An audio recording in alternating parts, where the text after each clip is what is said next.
नमस्कार, मैं हूं शिवेंद्र श्रीवास्तव और आप देख रहे हैं श्रेष्ठ भारत। साल का बजट पेश होने वाला है और इस बार कुछ अलग है बजट, इसलिए क्योंकि लगातार जब से बजट पेश होने की बात हो रही है तब से इस बात की सबसे ज़्यादा उम्मीद हो रही है कि इस बार बजट में कुछ चमत्कार होगा। चमत्कार हम इसलिए कह रहे हैं क्योंकि इस बार पहली बार ऐसा हो रहा है कि बजट से पहले बजट की चर्चा बहुत हो रही है और इसमें उम्मीदों की जो कतार है वो बहुत लंबी है। वो इसलिए भी क्योंकि लगातार पिछले बजट के बाद यानी 7वें बजट के बाद निर्मला सीतारमण पर निशाना साधा जा रहा था। लगातार तमाम दी गई छूट सुविधाओं पर बात हो रही थी और इसीलिए उम्मीद ये की जा रही थी कि इस भारी दबाव के बीच सरकार ये तय करेगी कि आखिरकार जो बजट हो उसमें क्या राहत दी जानी चाहिए। तो हम इन्हीं उम्मीदों और उम्मीदों की कतारों पर बात करेंगे और आपको बताएंगे कि आखिरकार इस बार आपको बजट से क्या उम्मीद पूरी हो सकती है। और वो बहुत महत्वपूर्ण है क्योंकि सबसे ज़्यादा जो महत्वपूर्ण है वो है मध्यम वर्ग तबका। ये वो तबका है जो सबसे बड़ा वोटर है, जिसकी सबसे ज़्यादा संख्या है देश में, और उसी को अगर कोई राहत मिलती है या कोई दिक्कत होती है तो वो देश भर का मुद्दा बनता है। पिछली बार के बजट में जो स्लैब बढ़ाया गया 10 लाख की सीमा तक भी बजट में जो प्रावधान किए गए इनकम टैक्स के, उसको चलते निर्मला सीतारमण के ऊपर लगातार निशाना साधा जा रहा था। तो सबसे पहली जो उम्मीद है इस बार के बजट में वो ये कि क्या मिडिल क्लास को सरकार राहत देगी। यानी बजट में अगर कोई राहत दी जा सकती है तो पहला जो स्लैब है 10 लाख तक का, उसमें छूट दी जा सकती है, उसको माफ़ किया जा सकता है, टैक्स फ्री किया जा सकता है। और इसी के साथ साथ तमाम HRA और जो फंड की बात है, चाहे इंसेंटिव्स की बात है, उनमें मिलने वाली छूट भी शामिल हो सकती है। ये बहुत बड़ी बात है क्योंकि सबसे बड़ा तबका जो मिडिल क्लास का है उसको अगर राहत मिलती है तो सरकार के लिए भी राहत की बात होगी। हम आपको बता दें आगे बढ़ने से पहले कि आखिरकार इन राहतों की बात हो क्यों रही है और ये उम्मीदें पूरी होने की उम्मीद क्यों दिखाई दे रही है। उसके पीछे सबसे बड़ी वजह यह है कि इस वक्त चुनाव होने वाले हैं और आने वाले दिनों में भी राज्यों में चुनाव होने वाले हैं, जो कि बेहद महत्वपूर्ण है सरकार के लिए। ऐसे में सरकार नहीं चाहेगी कि वो तबका जो सबसे ज़्यादा है इस देश में उसको किसी भी तरीके से नाराज किया जाए। दूसरा, मिडिल क्लास के बाद तबका आता है किसान। जिस किसान ने तमाम आंदोलन किए, चाहे वो कृषि कानूनों को लेकर के हो या फिर अपनी तमाम मांगों को लेकर के, MSP को लेकर के, यूरिया पर जो राहत दी जाती है उसको राहत को लेकर के, खाद की सब्सिडी को लेकर के उसने तमाम प्रदर्शन किए और वो एक बड़ा सिरदर्द सरकार के लिए बना हुआ है। तो उम्मीद ये की जा रही है कि इस बार किसानों को भी राहत दी जा सकती है, जिसमें सब्सिडी की बात हो सकती है, जिसमें जो किसानों का जो क्रेडिट लिमिट है उसको बढ़ाए जाने की बात हो सकती है। किसान क्रेडिट कार्ड को लेकर के जो किसानों को जो सब्सिडी दी जाती है उसमें छूट की जो प्रावधान है उसको भी बढ़ाया जा सकता है 5 से 10% तक। और किसानों को लेकर के जो और दूसरी चीज़ें हैं, सुविधाएं हैं, चाहे उनके उपकरणों की खरीद पर हो या उनको मिलने वाले लोन पर हो या फिर जो पैसा मिलता है उनकी वो अपनी फसल को बेचने को लेकर के उस पर हो, उस पर भी राहत दी जा सकती है, क्योंकि ये भी बहुत बड़ा मुद्दा है।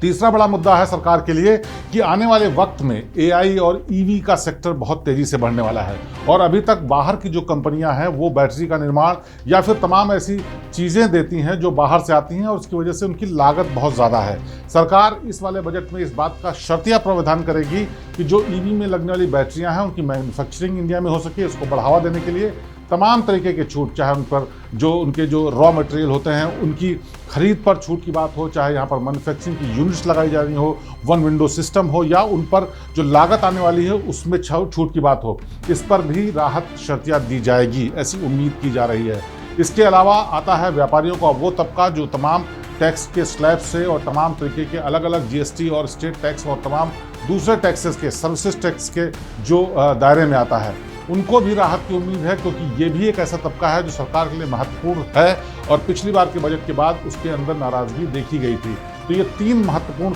तबके हैं। उसके बाद बात आती है देश की जो रक्षा प्रणाली है, यानी कि डिफेंस सिस्टम है, उस डिफेंस सेक्टर को किस तरह की राहत दी जाएगी, क्योंकि जिस तरह के वैश्विक हालात बन रहे हैं, ग्लोबल सिचुएशन जो है, उसके चलते इस बात की आशंका जताई जा रही है कि कभी भी किसी भी देश को युद्ध की तरफ बढ़ना पड़ सकता है।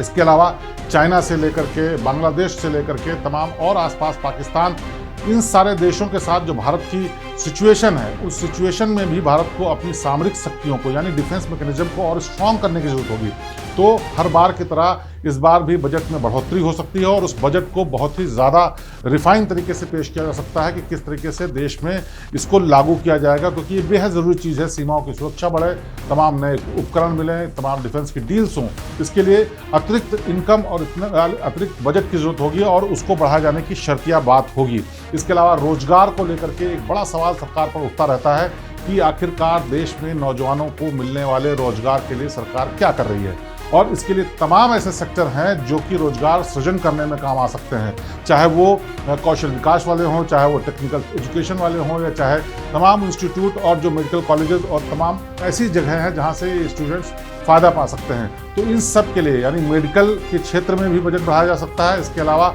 जिससे कि टेक्निकल एजुकेशन ले सकें नौजवान लड़के, उनको भी सपोर्ट करने के लिए तमाम ऐसी चीज़ें की जा सकती हैं। ये महत्वपूर्ण चीज़ें हैं जो कि आती हैं पूरे देश को लेकर के। इसके अलावा गृहिणियों को भी इस बजट में बड़ी उम्मीदें हैं, क्योंकि जो तमाम चीज़ें हैं घरेलू इस्तेमाल की, चाहे वो आटा दाल चावल हो, चाहे राशन की कोई और चीज़ हो, या घर के तमाम वो चीज़ें हों जो रोज़मर्रा की ज़रूरतों के समय इस्तेमाल में आती हैं,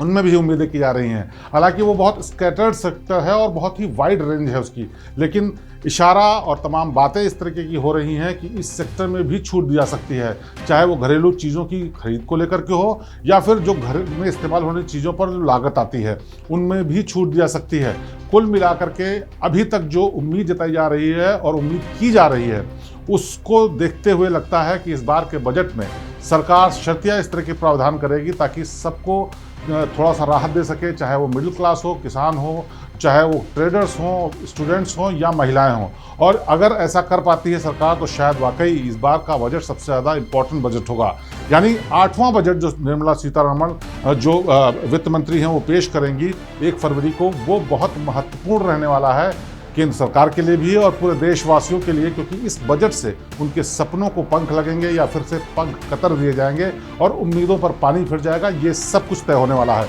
और इसी से तय होने वाली है इस देश की राजनीति की दिशा और दशा। इसीलिए सरकार हर कदम फूंक फूंक कर रखेगी और जिस तरह की उम्मीदें जताई जा रही हैं, उम्मीद यही है कि इस पर सरकार खरी उतरेगी। तो बजट की उम्मीदों को लेकर ये थी हमारी खास पेशकश। देश और दुनिया की बाकी खबरों के लिए आप देखते रहिए श्रेष्ठ भारत।